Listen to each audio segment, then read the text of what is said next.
сцената идва една малка красавица, облечена като моряче, стъпва на сцената и на мен е много приятно да ви представя Йоана. Ти сега с какво ще ни зарадваш? Песничка или стихче? И с песничка. На пианото Пламен е готов да ти помогне, от теб се иска силен глас, усмивка, настроение, напред към камерите. Успех, Йоана!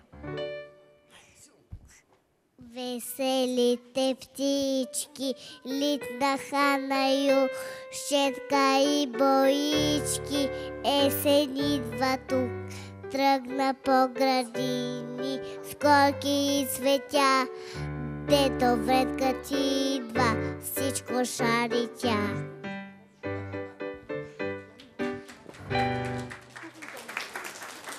Аз се пошегувах, че си облечена като моряк.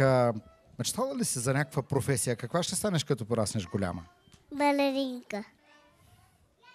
Ей, това е шапка за балеринка. Така може ли? Така може ли? Не. Не може така. Дайте ми Фъс! Йоанна, обърни се напред към камерите. Най-красивата усмивка, все едно си играла на най-голямата сцена като прима балерина. Аплодисменти!